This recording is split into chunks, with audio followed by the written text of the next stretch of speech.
Hello, my name is Nicole Carson Bonilla and I'm a portrait photographer. A V-flat is merely a portable black and white wall that you can use to either reflect or to block light.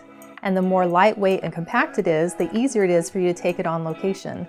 I searched high and low for easy to find supplies to make these professional looking portable V-flats. And you can make them for a fraction of the cost of V-flats that you can purchase online.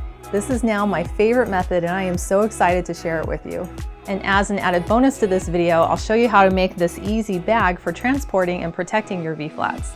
If you like this video and find it useful, please consider giving us super thanks. It's the button below this video with a heart and a $sign inside of it.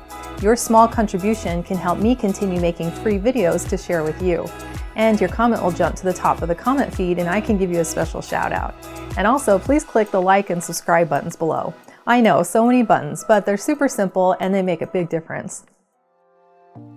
The easiest material I found as the base for the V-flats are white foam boards. I purchased these 32 by 40 inch boards at my local craft store for $5.99 each. You will need 4 boards per V-flat. Since I'm making a set of 2 V-flats, I purchased 8 boards. Now, ideally these foam boards would come with black paper on one side and white paper on the other, making this project so much easier. But since they don't, I had to find a way to make one side black. The best method I came up with that was still economical, lightweight, and used common supplies was to spray glue black bulletin board paper to one side of the white foam boards before taping them together. I went to one craft store and picked up this can of Krylon Super Quick Set Spray Adhesive. Then I went to another craft store and found these 48-inch wide rolls of black bulletin board paper. I conveniently included links to all the products I used in the description below that you can purchase online. I started by spreading out an old sheet on my kitchen table topped with some large sheets of cardboard for spraying the adhesive. I unrolled the black paper with the black side down on my kitchen island. Then I generously sprayed one side of the white foam board and then carefully laid it down on the paper roll. I repurposed some cans of peaches from my pantry to apply weight and pressure to the board while the glue dried. Then I slid a rubber cutting mat under the edge of the board and used an X-Acto knife to carefully cut the paper away from the board. Once I flipped the board over, I was disappointed that the paper was not adhering evenly to the board. I could easily lift up the corners of the paper. Although I generously sprayed the board, it was as if the glue dried before I was able to adhere the board to the paper. So I was off to my local hardware store to find some stronger spray adhesive. They had 2 options, so I bought them both: Gorilla Glue spray adhesive and Loctite spray adhesive. I did a test with both sprays on smaller boards. The Gorilla spray seemed tacky, but the corners still lifted up even after applying ample glue and pressure. The Loctite spray also seemed tacky and did a better job adhering the black paper all the way to the edges of the white foam board. Loctite for the win. So I generously sprayed a white foam board and then laid it down on top of the paper. I trimmed all the way around the board and flipped it over. I was still disappointed to find areas of the paper that did not adhere to the board. For my next experiment, I first laid the board on the paper and cut a piece of paper about 1 inch wider than the board on both sides. Then I rolled up the cut paper with the black side out. After generously spraying a white foam board, I laid it down on the island first with the sticky side up. Then I carefully held the roll of black paper in one hand and gently lined it up with the bottom edge of the board. Once they were visually lined up, I smoothed it down along the bottom edge with my finger. Then I gradually unrolled the black paper, smoothing it from the center to the outer edges as I went. With my hand, I was able to adhere every inch of the paper to the foam board and smooth out any air bubbles.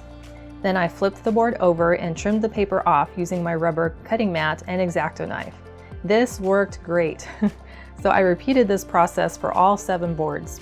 So I was sure to spray the adhesive generously all over the foam board with an extra spray all around the edges of the board. Now it was time to tape them together. I laid 2 boards end to end on my island with the black sides up. Then I ran a piece of black 2-inch gaffer's tape down the seam, doing my best to center the tape.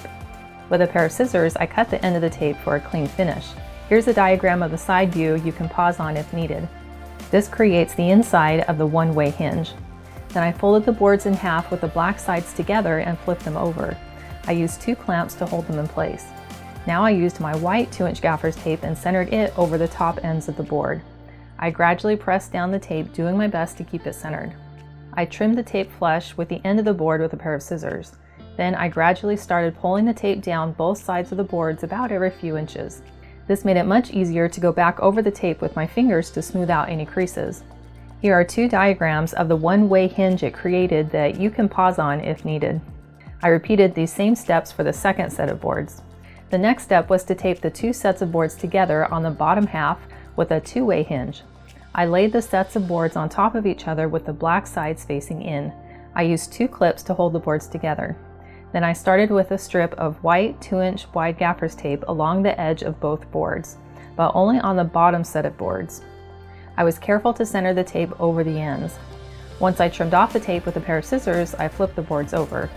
Starting from the center of the board's edge, I slowly pulled the tape onto the top side of the board and pressed it in place. I repeated this step about every few inches toward both ends. Then I went back and smoothed the tape down in between the spots that I had pressed. This allowed me to smooth out any creases or wrinkles in the tape. Here's a diagram you can pause on if needed. I opened up the boards and then folded them in half with the black sides facing out. I secured the two boards together with my clamps. Before applying the black tape over the seam, I went along and pressed the tape down the middle with my thumbs, helping to evenly spread it in the seam. This will help the tape be more centered in the two-way hinge. Here's a diagram you can pause on if needed. Then I carefully attached the black tape to one edge. I flipped the boards over and gently smoothed the tape down, starting in the center.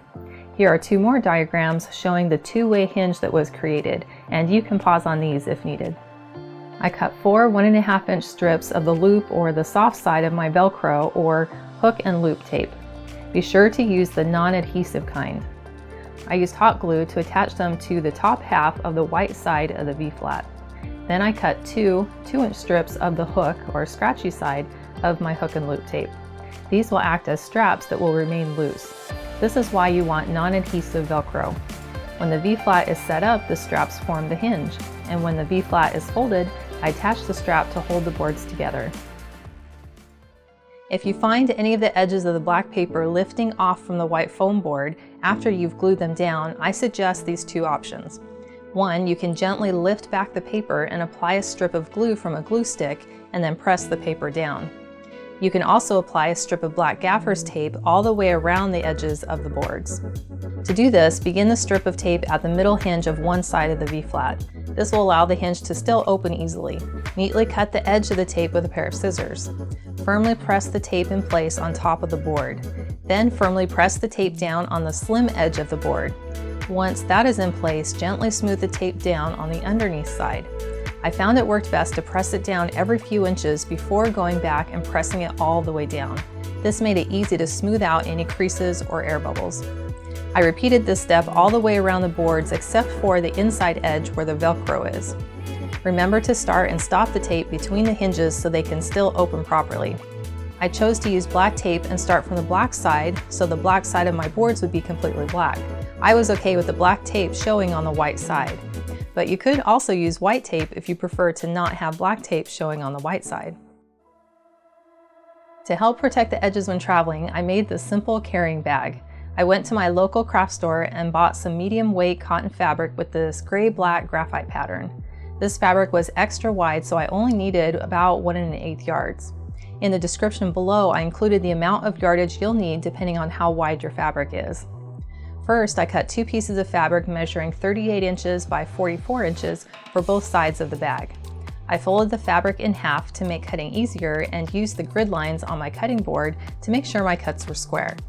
Then I pinned the 2 pieces together along the sides and bottom with the right sides of the fabric together. I sewed them together using a 1/2-inch seam. Since I have a serger, I went ahead and serged around the seam to finish off the inside edge. This is certainly not required, but adds a polished look.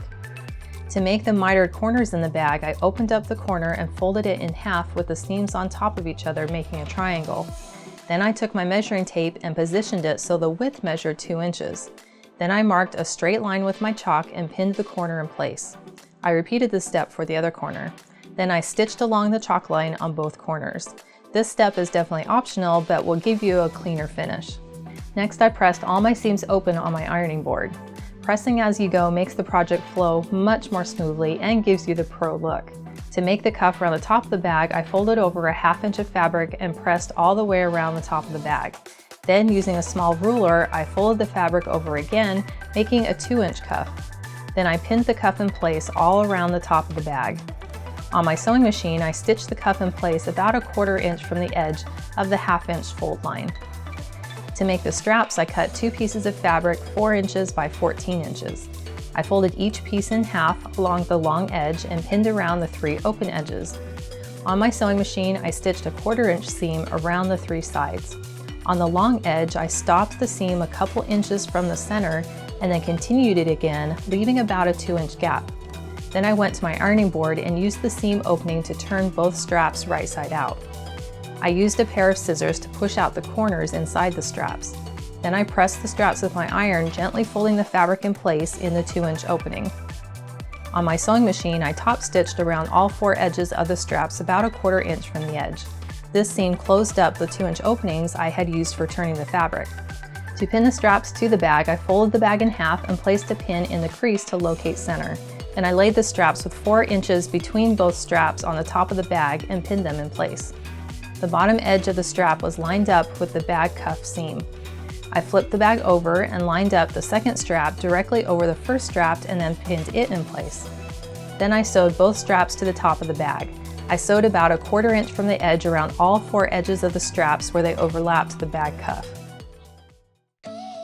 I had the opportunity to test out my portable V-Flat on location at the Best Retreat for young women of color. As part of a confidence-building experience, I took contemporary portraits of each of the girls showcasing their natural beauty.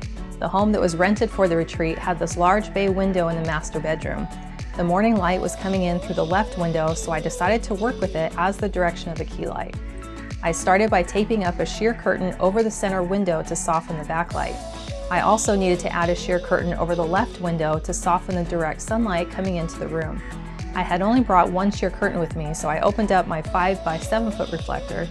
I removed the cover, exposing the sheer center panel, and then simply placed it in front of the window and behind the curtains. Now the window was creating a giant softbox. For my key light, I set up my first Canon 600EX speed light inside a Westcott Apollo softbox. The flash was pointing into the softbox. I also added 2 layers of white fabric to the front of the softbox for extra diffusion. Then I set up my portable V-Flat with the white side facing the model and on the opposite side of my key light. Not only did it reflect the natural light coming in from the windows, but also the light coming from the flash. The V-Flat was super easy to set up and did its job perfectly. On the final day of the retreat, I had the privilege of presenting the final portraits to the girls. They each went around with a pad of sticky notes and wrote down a beautiful truth about each girl before attaching the note to their portrait. Their reactions were priceless. I included a link to the full video about this inspiring project in the description below. I hope you like this video and feel inspired to create your own portable V-Flat.